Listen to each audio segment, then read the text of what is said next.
nossos pequeninos de 2 a 5 anos podem continuar adorando ao Senhor no culto com as crianças, acompanhando a tia Jéssica e a tia Lohane, que lá serão as dirigentes do culto com as crianças. Ruth, capítulo 4, nós chegamos ao final do livro de Ruth. Esse pequeno livro, em volume, mas profundo nas verdades, nos ensinos que nós encontramos aqui. Livro de Ruth, capítulo 4. Nós vamos fazer a leitura dessa porção da palavra de Deus. O Ruth, capítulo 4. Todos acharam? Amém. Boaz foi até o portão da cidade e sentou-se ali. Eis que o resgatador de que Boaz havia falado ia passando. Então ele o chamou. Ó fulano, chegue até aqui e sente-se. Ele foi e se sentou. Então Boaz chamou 10 homens dos anciãos da cidade e disse: sentem-se aqui. E eles se sentaram. Boaz disse ao resgatador: Noemi, que voltou da terra dos Moabitas, pôs à venda aquele pedaço de terra que foi de nosso parente, Elimeleque. Então resolvi informá-lo disso e dizer a você: compre essas terras na presença dos que estão sentados aqui e na presença dos anciãos do povo. Se você quer resgatá-las, faça isto. Se não, diga para que eu o saiba, porque não há outro que possa resgatá-las a não ser você, e depois de você eu. Então ele respondeu: eu vou resgatar essas terras. Boaz, porém, lhe disse: no dia em que você receber essas terras da mão de Noemi, também terá de receber Ruth, a Moabita, já viúva, para perpetuar o nome do esposo falecido na herança dele. Então o resgatador disse: nesse caso não poderei fazer o resgate, para não prejudicar a minha própria herança. Faça você uso desse meu direito, porque eu não poderei fazê-lo. Este era antigamente o costume em Israel, quanto a resgates e permutas. Quem queria confirmar o negócio, tirava a sandália do pé e a entregava ao outro. Era assim que se confirmava um negócio em Israel. Por isso, quando o resgatador disse a Boaz: faça você o resgate, tirou a sandália do pé. Então Boaz disse aos anciãos e a todo o povo: hoje vocês são testemunhas de que comprei de Noemi tudo o que pertencia a Elimeleque, a Quilion e a Malom. E também tomo por mulher Ruth, a Moabita, que foi esposa de Malom, para perpetuar o nome deste sobre a sua herança, para este nome não ser exterminado dentre seus irmãos e do portão da sua cidade. Deixe sobre a sua herança, para que este nome não seja exterminado dentre seus irmãos e do portão da sua cidade. Hoje, vocês são testemunhas disso. Todo o povo que estava no portão e os anciãos disseram: somos testemunhas. E disseram a Boaz: que o Senhor faça a esta mulher que está entrando na sua família, como fez a Raquel e Lia, que edificaram a casa de Israel. E que você, Boaz, seja um homem poderoso em Efrata, e que o seu nome se torne famoso em Belém. Que com os filhos que o Senhor lhe der dessa jovem, a sua casa seja como a de Pérez, o filho que Tamar deu a Judá. Assim, Boaz recebeu Ruth, e ela passou a ser a sua mulher. Ele teve relações com ela, e o Senhor concedeu que ela ficasse grávida e tivesse um filho. Então as mulheres disseram a Noemi: bendito seja o Senhor, que não deixou hoje de lhe dar um neto, que será o seu resgatador, que o nome dele venha a ser famoso em Israel. Nele você terá renovação da vida e consolo na velhice, pois a sua nora, que ama você, o deu à luz, e para você ela é melhor do que 7 filhos. Noemi pegou o menino no colo e passou a cuidar dele. As vizinhas lhe deram nome, dizendo: nasceu um filho para Noemi, e o chamaram de Obed. Este veio a ser o pai de Jessé, pai de Davi. E estas são as gerações de Pérez. Pérez gerou Esrom, Esrom gerou Rão, Rão gerou Aminadab, Aminadab gerou Naasson, Naasson gerou Salmão, Salmão gerou Boaz, Boaz gerou Obed, Obed gerou Jessé, e Jessé gerou Davi. E poderíamos dizer que da raiz de Davi veio Jesus, o nosso Salvador glorioso. Amém. Vamos orar? Senhor, nós te louvamos nessa noite por tudo, ó Deus, que já podemos desfrutar, mas também servir ao Senhor, como culto que prestamos a Ti. A nossa adoração, ó Deus, é o nosso serviço, com a nossa mente, com a nossa alma, com o nosso coração, Senhor.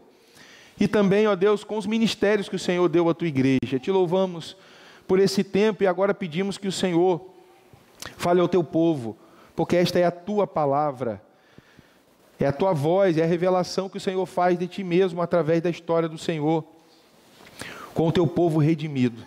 Abençoa-nos, Senhor, nós oramos em nome de Jesus. Amém. Meus irmãos, chegamos ao fim, e quando nós iniciamos a exposição de Ruth, nós falamos aqui sobre algumas razões que cativariam o nosso coração, tomariam o nosso coração, por tanta beleza, por tanta riqueza que há nesse livro, no livro de Ruth. Ele nos ensinou até aqui a obedecer à palavra de Deus, a seguir a direção dada por Deus. Obedecer é sempre o melhor, obedecer é sempre o que honra a Deus, e aquele que quer colher bênçãos em sua vida precisa, já que crê em Cristo, semear em obediência ao Senhor. Mas também o livro de Ruth mostra-nos que Deus, Ele é soberano, o Senhor está no controle sobre todas as coisas, em dias bons, em dias maus, e nós somos responsáveis de agir conforme a verdade de Deus. Nós somos responsáveis por nossas escolhas. De modo misterioso, maravilhoso e muitas vezes oculto aos nossos olhos, Deus age em meio às lutas e dificuldades e provê um marido, provê um trabalho, fecha a porta do trabalho,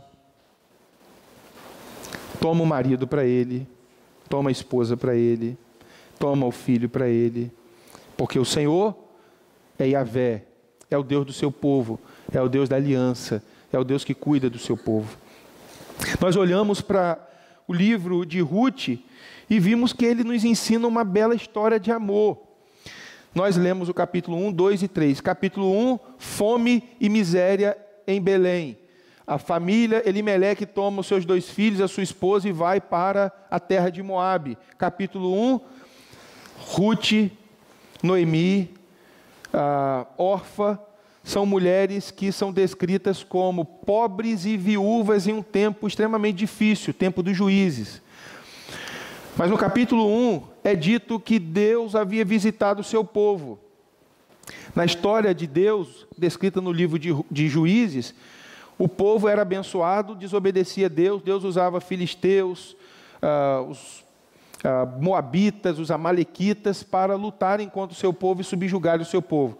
Queimavam as plantações, destruíam os celeiros, e o povo vivia em dificuldade. Se voltava para Deus, se arrependia, e Deus trazia sua graça e misericórdia sobre o povo.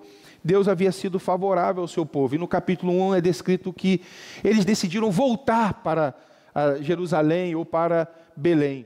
Capítulo 2 a gente viu um dia de jornada, Deus soberanamente conduzindo a história, de modo que Ruth, uma viúva jovem, foi trabalhar para poder comer e poder sustentar a sua sogra, alimentar a sua sogra. Deus providenciou Boaz, um parente do esposo de Noemi, do seu sogro que havia falecido. E esse Boaz poderia resgatá-la, como era costume em Israel. Poderia comprar a terra de alguém que havia vendido para um estranho, ou para um estrangeiro, para uma pessoa de outra família, ou para um estrangeiro, e Boaz poderia comprar a terra e poderia se colocar como aquele que, casando com Ruth, o nome da família, o nome de Malom seria perpetuado, num local onde havia esse cuidado não só de se manter o nome da família, mas era o cuidado de se manter a promessa, porque Jesus seria o descendente de Abraão. Então, quando eles cuidavam de casar com alguém que pertencia ao povo de Deus, é porque esperavam que dessa descendência viesse o filho da mulher, que seria ferido no calcanhar e pisaria na cabeça da serpente. No capítulo 3, há o plano de Noemi. E vimos que Noemi diz: minha filha, você precisa casar para que você seja feliz, seja cuidada, seja protegida, que um homem te coloque debaixo das asas dele, que cuide de você, porque era uma mulher até então com uma história sofrida. E chegamos no capítulo 4, que o texto deixa claro para nós, é uma continuação, né? Ele já começa falando de uma conversa que Boaz tem de ir ao encontro de um homem que poderia casar com Ruth na frente dele, que poderia ser o resgatador de Ruth. Boaz então vai até esse homem para poder negociar, para tratar dessa questão com esse homem. E era extremamente tenso, mas não tão constrangedor como seria hoje uma mulher saber que alguém vai negociar não só a sua subsistência, mas se ela vai casar com ele, Boaz, ou com outro homem que ela nem conhece, e que para a nossa cultura é inadmissível. Ele é um homem extremamente velho, ele é um homem saudável, ele é um homem íntegro, ele é um homem feio, porque beleza importa. A gente não espiritualiza, mas ela poderia ter essas coisas no seu coração. E o capítulo 4, então, ele vai narrar esse ato de Boaz em resolver essa questão, casar-se com Ruth, e a partir desse casamento surge uma descendência maravilhosa. Se você acompanhar o texto, nós vamos olhar para esse texto, para as verdades que são descritas aqui, e partimos para a aplicação.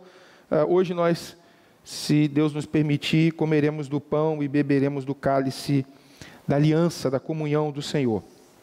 Capítulo 4, no início, Boaz, ele vai até o portão da cidade, que seria para nós hoje o cartório, onde se faz algum registro, algum contrato, e ao mesmo tempo seria a instância da justiça, onde as demandas legais eram tratadas, e ali ele vai negociar se aquele homem vai comprar a terra. Mas se você observar, Boaz é um homem inteligente. Ele diz: olha, há uma terra, há uma propriedade. E eu não quero colocar esse estigma sobre esse outro homem que poderia ser o marido de Ruth, mas parece que ele é um homem muito apegado ao dinheiro, à propriedade, e ele está preocupado com a herança dele, talvez preocupado com filhos, porque o texto não vai dizer de deixar a herança para os seus filhos, e se ele casasse de novo e tivesse mais filhos, essa herança seria mais pulverizada, mais dividida, mas de alguma forma ele está preocupado com a sua herança, com os seus bens, com as suas posses. E o que Boaz faz de forma estratégica é: você não vai só comprar a terra, você não vai ficar ainda mais poderoso, com mais propriedade. Sabe quando homens de terra conversam? E isso é muito comum no interior. Talvez você não tenha presenciado, mas os homens conversam: quanto alqueire você tem, aquela fazenda lá, quantos gados, qual a dimensão, vai até onde, vai até qual lago, qual rio, e conversas desse tipo, né? Não só por informação, e muitas vezes pela ideia de que eu tenho um pouco mais, eu possuo um pouco mais. E esse homem que compraria a terra teria também que casar com Ruth, e ele teria que levar no pacote Noemi. Para alguém que é materialista, e é possível que ele fosse materialista, ou ganancioso, ou avarento, ele faz cálculo para tudo. Vou comprar um pacotinho de brioche, vem 9 brioches, mas se o meu filho levar alguém, não vai dar. A garrafa de refrigerante 2 litros tem 10 copos 200 ml. Se a família vier almoçar, não dá, vai ter que comprar 2. Então tem gente que... Não que eu faça essa conta, irmãos. Jamais. Mas eu estou só ilustrando, entendeu? Talvez você conheça alguém assim. Eu podia dar outra ilustração, né, presbítero? Essa ficou ruim. Mas ele teria que levar a sua sogra e Noemi, segundo o capítulo 2, já não trabalhava mais. Já não produzia mais. Então Boaz, sabiamente, ele começa falando da terra, fala da esposa e por último ele diz, e tem a sogra. Idosa, improdutiva, ou seja, seu patrimônio não vai crescer. Você vai semear e ela vai comer do que você semeou. Então se esse homem, que na minha perspectiva era ganancioso e avarento, ele logo falou, prejuízo. Noemi é sinônimo de prejuízo, eu não vou cuidar dela, porque ela vai exigir que os meus bens sejam consumidos. Boaz então deixa claro no capítulo 4 que ele quer casar com Ruth, ele não nega isso, em momento nenhum ele diz, eu quero resgatar, se você não fizer isso, eu quero que você saiba, isso está no versículo de número 4, eu quero que você saiba que eu farei, eu resgatarei, eu posso resgatá-la, mas você primeiro, depois eu. O texto então vai descrevendo essa conversa, explica algo histórico que era, pelo menos é interessante para nós. Hoje a pessoa assina um documento. Naquela época o pessoal com a sandália velha, né, se o negociante fosse miserável, ele também ia para a hora do negócio com a havaiana, com arame debaixo, porque ele tinha que entregar a sandália. Era o recibo, era a cultura, era a marca do negócio. E o texto vai explicar como que esse negócio aconteceu.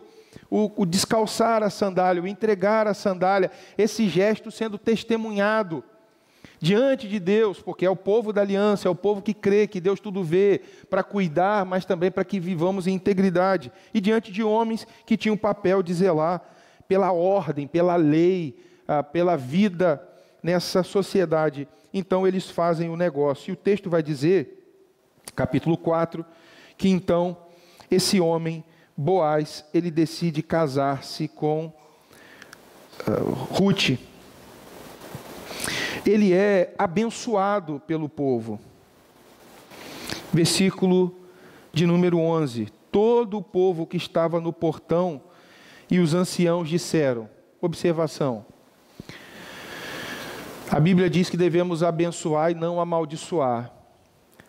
Mas tudo indica que por Boaz ser um homem bom de trato, de ser um homem íntegro, como o capítulo 2 descreve, capítulo 3, né, quando tem um plano de Noemi, ele dorme no mesmo local de uma mulher vulnerável, viúva, e ele a respeita, ele a protege. A gente percebe que as palavras desse povo não era só por ser o mandamento de Deus que o seu povo fosse abençoador, mas porque Boaz era um homem que nutria no coração do povo admiração. Ele era um servo de Deus, que fazia com que o povo desejasse abençoá-lo. Fico imaginando, se fosse eu, se fosse você, que as pessoas, num momento desse, diriam, Senhor, leve para bem longe, que ele case seja feliz, bem longe daqui. Que seja alguém abençoado, mas muito distante de nós. E o texto vai dizer que eles conheciam a história e o que Deus havia feito na vida do seu povo. Isso era muito importante para o povo de Israel. Conhecer os atos salvadores de Deus na história. A salvação da condenação do pecado para uma vida eterna com Deus, mas também a salvação por meio de atos de livramento, de Deus tirando pessoas de situações de morte, de miséria, e lhe proporcionando cuidado, abençoando. Então diz assim o versículo 11, que o Senhor, que Yahvé, que o Senhor da aliança, faça a esta mulher que está entrando na sua família, como fez a Raquel e Lia, que edificaram a casa de Israel. Para até aqui. O livro de Ruth é uma história de sofrimento.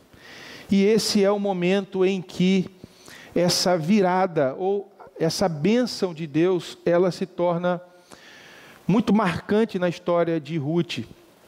Ela sofreu muito, ela viveu a expectativa.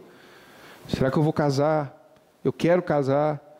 Será que eu vou encontrar alguém que vai cuidar de mim? Será que eu vou ter filhos? E o texto vai dizer que ela está vivendo um momento extremamente importante, onde Deus dá a ela o casamento. E o povo abençoa, dizendo que Yahvé, o Deus do seu povo, o Deus da aliança, o Deus do compromisso, do cuidado, como vimos no capítulo 1, da lealdade ao seu povo, que esse Deus faça com você como fez com Raquel e Lia, as mulheres de Jacó. Sabe por que elas são mencionadas aqui? Porque são os filhos delas, ou de suas concubinas, que formaram a nação de Israel, o povo de Israel, as 12 tribos de Israel. Então, a oração aqui é para que elas fossem, para que a Ruth fosse alguém notável, tão abençoada quanto que o mesmo Deus fizesse coisas maravilhosas na vida dela. E que você, Boaz, seja um homem poderoso em Efrata. Você deseja que alguém egoísta, cruel, implacável, seja poderoso perto de você? Eu não.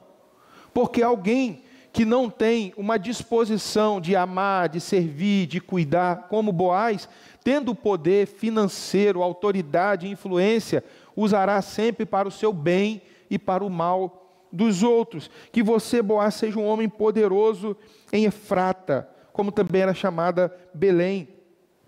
E que o seu nome se torne famoso em Belém. Que com os filhos que o Senhor lhe der dessa jovem, a sua casa seja como a de Pérez, o filho que Tamar deu a Judá. Que seja próspera, que seja abençoada pelo Senhor. E por fim, no capítulo 4, versículo 13, nós podemos dizer que essa é a história na qual a história de Ruth e Boaz e Noemi e essa família é uma história menor.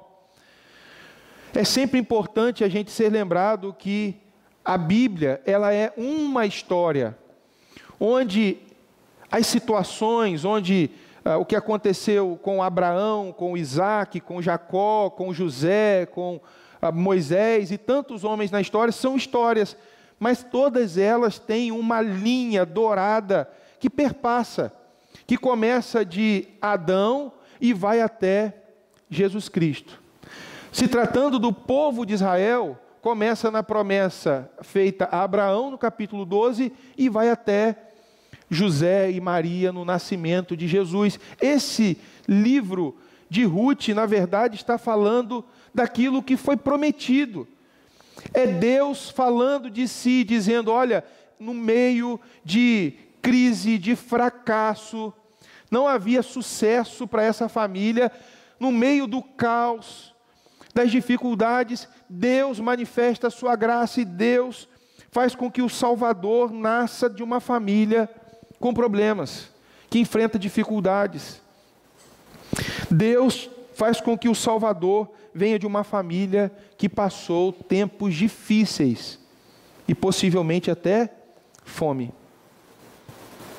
É difícil explicar o evangelho da prosperidade lendo Ruth. Porque o propósito de Deus é sempre apontar não para o nosso bem-estar, mas para a glória de Cristo. E por isso o capítulo 4 de Ruth termina falando da descendência de Boaz e da descendência de Ruth, daquele que se chamaria Obed. E o interessante é que as vizinhas, hoje seria inadmissível. Imagina as vizinhas de Ruth, que aqui tem Ruth, e as vizinhas de Quísila, dando nome, o Edivaldo, ao seu filho. Pessoal gritando, dizendo, vai chamar José, hein? Aí o outro vai chamar João. Mas era algo comum, isso acontecia, parentes, amigos, as pessoas sugerirem o nome, e de Obed nasce Jessé, e de Jessé nasce Davi, rei de Israel, o maior rei de Israel. E a Davi foi feita a promessa que o reino dele não teria fim. Ainda que o reino de Davi tenha acabado quando os babilônicos invadiram e o povo foi para o exílio, na verdade a promessa de Deus era de um reino espiritual, que da descendência de Davi viria o rei, que o seu reino não teria mais fim. O que esse texto ele vai mostrar para nós é que, de fato, Deus ele é o resgatador do seu povo. Deus é o redentor do seu povo. O nosso Deus é o Deus da lealdade, é o Deus da bondade, é o Deus soberano, é o Deus da esperança. É o Deus que faz com que na nossa vida o fracasso não tenha a palavra final e faz com que pessoas limitadas, mas que se consagram a Deus, sejam instrumentos para que o nome do Senhor seja exaltado e conhecido. Embora esse livro tenha o nome de Ruth e fale dessa família, desses personagens, esse livro aponta para o nosso resgatador. Na história, nas Escrituras, Deus é sempre apontado como aquele que resgata o seu povo, que liberta o seu povo. Deus comprou o seu povo para si. Da mesma forma, ou de modo semelhante àquilo que Boaz fez, o Senhor Jesus, na plenitude dos tempos, nascido de mulher, ele, por meio do seu sacrifício vicário, substitutivo, ele comprou um povo para si, ele cumpriu a promessa, fazendo com que aqueles que viveram antes de Cristo, aqueles que viveram durante e após Cristo, e creem, ainda crerão nele, sejam salvos por meio da fé em Cristo Jesus, o resgatador do seu povo. Eu não sei como que a sua vida ela está. Quais são as respostas que você precisa de Deus? E nós sempre buscamos respostas. Mas a primeira resposta que você precisa ter é se Cristo ele é o seu resgatador. Se Ele te comprou, se você pertence a Ele, se Ele é o seu Senhor. Embora não seja comum essa expressão, mas se Ele é o seu dono, porque a Bíblia nos identifica como servos de Deus, comprados, resgatados, para que, livres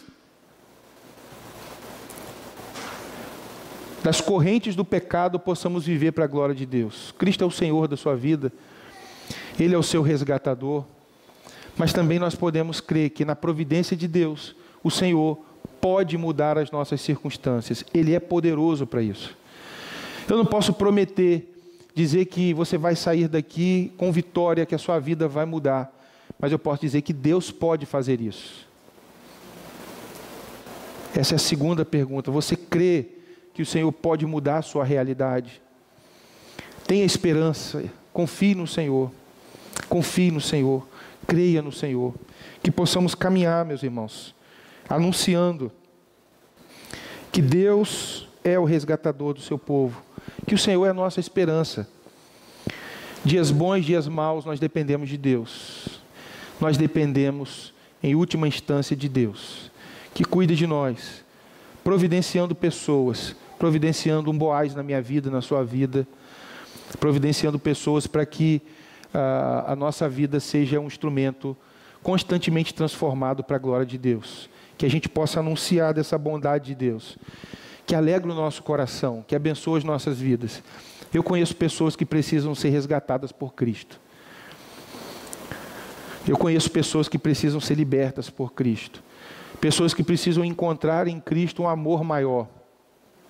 Pessoas que estão mergulhadas nas drogas, que estão mergulhadas nos vícios, que estão mergulhadas no trabalho, que estão mergulhadas em atividades porque não foram libertas por Cristo. Ou, ainda que afirmem com seus lábios, declarem com a sua boca que Cristo é o seu resgatador, no seu coração há um outro Salvador funcional. Coisas que não permitem alegria, paz, satisfação em Cristo Jesus. Que o Senhor nos ajude a anunciar Cristo àqueles que estão perdidos, meus irmãos. Vamos orar. Vamos falar com Deus. Senhor, eu te agradeço porque o Senhor nos reuniu como aqueles que creem no teu Filho Jesus. A nossa adoração a Deus nessa noite é por causa de Cristo, o Salvador prometido, aquele que viria e que para nós já veio. E pela promessa cumprida, ó Deus, da primeira vinda, do nascimento do Messias, nós podemos, ó Deus, agora olhar para frente e dizer: Maranata, a hora vem, Senhor Jesus. Vem resgatar a tua igreja, Senhor. Vem resgatar o teu povo, Senhor. Que o Senhor nos encontre prudentes, vigilantes e atentos. Que o Senhor nos abençoe, ó Deus, que o nosso coração seja grato ao Senhor por tão grande salvação. Porque na nossa miséria, na nossa morte espiritual, na nossa cegueira, o Senhor nos alcançou com as boas novas de Cristo Jesus. Deus, o Senhor, não se esquece do seu povo. E essa verdade continua ecoando na história. O Senhor não se esquece do seu povo. Debaixo das tuas asas, Senhor, nós nos abrigamos. Nós sabemos, ó Deus, e confiamos. Ora mais, ora menos, mas confiamos no Senhor. Que o Senhor não nos deixa, que o Senhor não nos entrega, ó Deus, as nossas mazelas. Que o Senhor alcança, ó Deus, o teu povo, e alcança até aqueles que antes não eram teu povo, como o Senhor fez com Ruth. Continua, Deus, alcançando, ó Deus, pessoas em todos os povos, tribos, línguas e nações. Perto de nós, longe de nós. E mais uma vez oramos, ó Deus, que o Senhor nos molde com essa verdade. Transforme o nosso coração, ó Deus, com essa verdade. Mude o nosso entendimento, para que, ó Deus, façamos escolhas a partir daquilo que o Senhor é e tem feito nas nossas vidas. Te louvamos por teu grande amor. Oramos em nome de Jesus. Amém. Amém. Meus irmãos, vamos